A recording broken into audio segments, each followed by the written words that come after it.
लिए।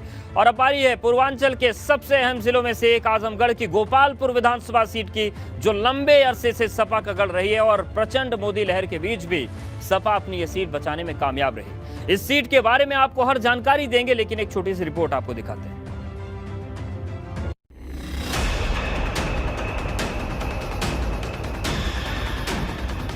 पूर्वांचल के अहम जिलों में से एक आजमगढ़ की गोपालपुर सीट, यानी कि यूपी की विधानसभा सीट नंबर 344। लंबे अरसे से इस सीट पर समाजवादी पार्टी का कब्जा है। हालांकि बीच बीच में बसपा उम्मीदवारों ने भी इस सीट पर जीत दर्ज की। वहीं 2017 की प्रचंड मोदी लहर के बीच भी ये सीट समाजवादी पार्टी के खाते में ही गई थी। ऐसे में इस सीट पर 2022 के रण में भी समाजवादी पार्टी अपना दावा पेश कर रही। इस सीट पर समाजवादी पार्टी के कई चेहरे अपना दावा पेश कर रहे हैं। वहीं यहां पर जीत के लिए भाजपा और बसपा भी पूरा दमखम लगा रही है।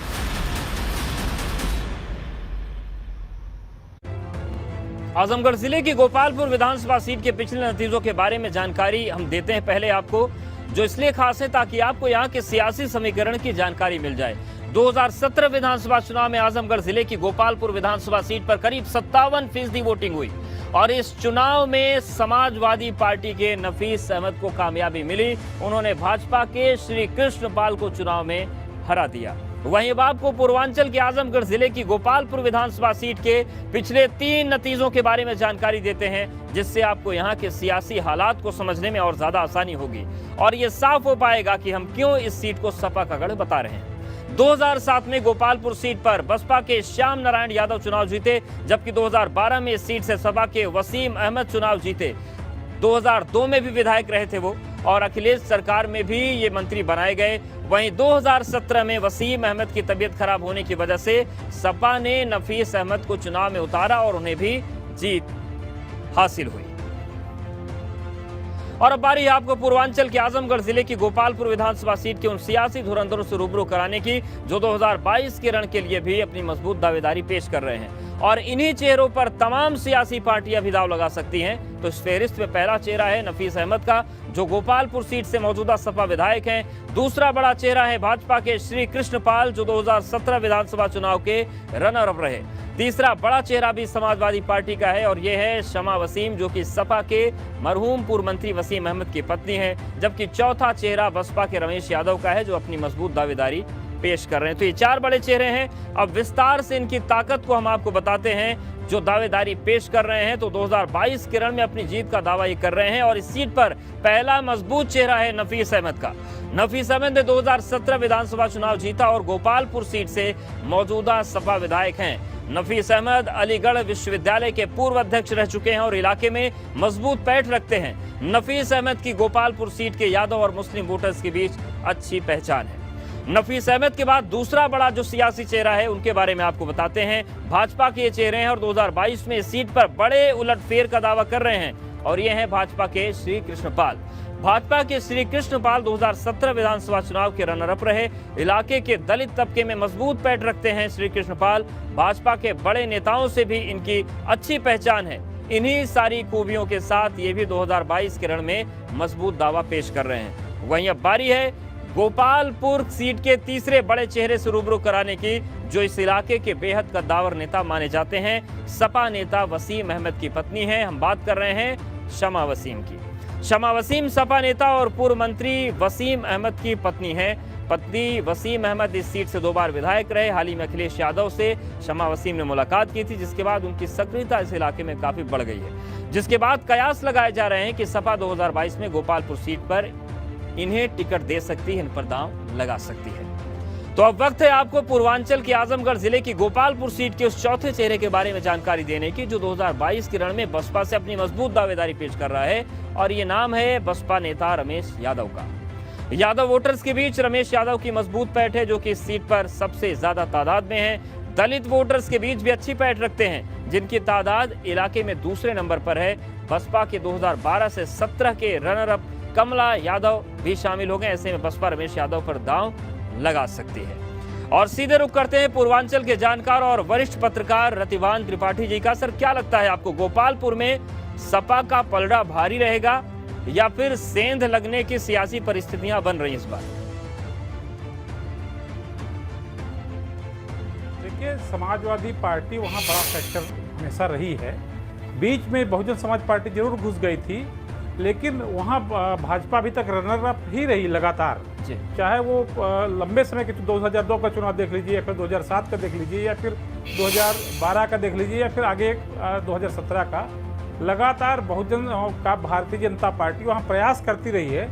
लेकिन चूंकि वहाँ के सामाजिक समीकरण और राजनीतिक समीकरण इस किस्म के हैं कि स्वाभाविक रूप से समाजवादी पार्टी वहाँ प्रभावी हो जाया करती है। तो वहाँ फैक्टर, डिसाइडिंग फैक्टर होते हैं यादव और मुसलमान।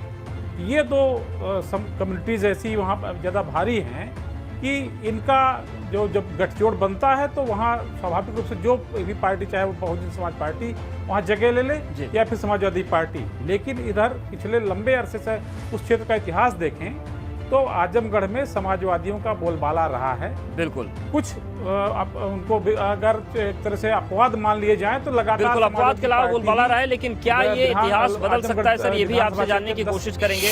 हमारे साथ आप बने रहिए। यहाँ पर वक्त एक बहुत छोटे से ब्रेक का है, लेकिन ब्रेक से लौटेंगे तो मुद्दे बताएंगे, सत्य का पत्ता बताएंगे और उसके बाद ये समझेंगे कि क्या इतिहास बदलने की हालत है। फौरन हाजिर।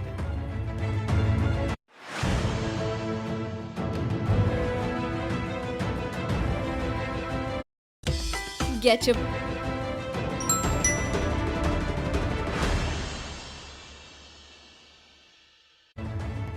अब बारी है उन मुद्दों की जो पूर्वांचल के आजमगढ़ जिले के गोपालपुर सीट पर आने वाले चुनाव में अहम किरदार निभाने वाले हैं और इन्हीं मुद्दों पर तमाम सियासी पार्टियां 22 के रण में उतरने वाली हैं। गोपालपुर सीट का पहला बड़ा मुद्दा है घाघरा नदी में आने वाली बाढ़, जिसे रोकने के दावे तो 1000 बार हुए, लेकिन हालात जस के तस हैं। दूसरा बड़ा मुद्दा इलाके का पिछड़ापन है, जहां विकास के तमाम दावे मुंह चिढ़ाते नजर आते हैं। तीसरा बड़ा मुद्दा रोजगार का है, जिनकी वजह से लोगों को पलायन कर दूसरे शहरों का रुख करना पड़ता है। तो ये महत्वपूर्ण मुद्दे हैं। गोपालपुर विधायक नफीस अहमद का दावा है कि 2022 में सपा की सरकार बनने के बाद इलाके का पूरा विकास होगा। तो वहीं भाजपा के पूर्व प्रत्याशी कृष्णपाल उनके दावों पर सवाल खड़े कर रहे हैं। मेरे क्षेत्र में तहसील बन जाए, मेरे क्षेत्र में एक girls degree college, government degree college बन जाए, हमारे क्षेत्र में एक 100 बेड का सुपर स्पेशलिस्ट हॉस्पिटल बन जाए, हमारे क्षेत्र में बच्चों के लिए एक नौजवानों के लिए स्टेडियम बन जाए और दूध डेयरी का इंतज़ाम हो जाए। ये मेरी प्रमुख कोशिश रहेगी। देखिए, गोपालपुर विधानसभा बहुत पिछड़ी विधानसभा है, क्योंकि इधर 20 साल से कोई काम नहीं हुआ, विकास के कोई काम नहीं हुए हैं। 1/3 हिस्सा बाढ़ में डूबा रहता है, हर साल डूबा रहता है। इस साल भी डूबा है बांध के नीचे। उनको जाने के लिए अब तक कोई रास्ता नहीं है। तो दावे और आरोप आपने सुन लिया। बारी है सत्य के पत्ते की, जो एक बार फिर से 2022 के विधानसभा चुनाव में सबसे बड़ा फैक्टर साबित हो सकता है। और ये माना जाता है कि यहाँ पर सवर्ण वोटर सत्य का पत्ता है। इलाके के सवर्ण वोटर जिस पार्टी की तरफ मुड़ते हैं, जीत उसकी तरफ मुड़ती है। इस सीट पर सबसे ज्यादा वोटर हैं, उसके बाद दलित और मुस्लिम वोटर्स की तादाद है। बावजूद इसके सवर्ण वोटर्स का रुख चुनाव में हार और जीत तय करता आया है। तो एक बार फिर से रुख करते हैं पूर्वांचल के जानकार और वरिष्ठ पत्रकार रतिभान त्रिपाठी जी का। सर, आजमगढ़ की गोपालपुर सीट का जो सत्य का पत्ता है, मुस्लिमों की बात आपने की, सवर्ण वोटर भी हैं, ये जो सारे फैक्टर्स है, इनको ध्यान में रखते हुए क्या इतिहास बदलने की स्थिति है या फिर वही स्थिति रहेगी जो पहले थी? देखिए, एक तो बात यह है कि वहाँ 3 लाख से अधिक वोटर जो हैं, उनमें निश्चित रूप से 2.5 लाख के करीब सवर्ण माने हिंदू वोटर्स हैं और बाकी मुसलमान हैं। तो फैक्टर वाइज अगर देखा जाए तो फिर वो अलग बात है। लेकिन जहाँ तक समीकरण की बात है, जो गठजोड़ बनता है, वहाँ यादव और मुसलमान प्रभावी हो जाया करते हैं। अब तक का इतिहास भी यही बताता है। लेकिन जो नाराज़गी है, आप लगातार ये देख रहे हैं कि 20 सालों से सपा बसपा के ही विधायक 25 सालों से होते रहे हैं और अभी विधायक नफीस अहमद जी इस बात का दावा कर रहे थे कि हमारे यहाँ ये चीज़ों की ज़रूरत है, ये हो जाए। तो फिर आखिर इन्होंने समाजवादी पार्टी के विधायकों ने या बसपा के विधायकों ने पिछले 20 सालों में किया क्या? बिल्कुल, ये सवाल जरूर जनता पूछेगी और इस पर हो सकता है कि चीजें बदलें। तमाम चीजों का जिक्र किया है। सर, बहुत धन्यवाद आपका हमारे साथ जुड़ने के लिए, समीकरण समझाने के लिए। तो सिंहासन 403 में आज के लिए फिलहाल इतना ही, लेकिन अगले एपिसोड में फिर से कुछ विधानसभा सीटों का पूरा विश्लेषण आपको दिखाएंगे। बने रहिए एबीपी गंगा के साथ। खास खबर प्रेजेंटेड बाय साइकिल अगरबत्ती प्रार्थना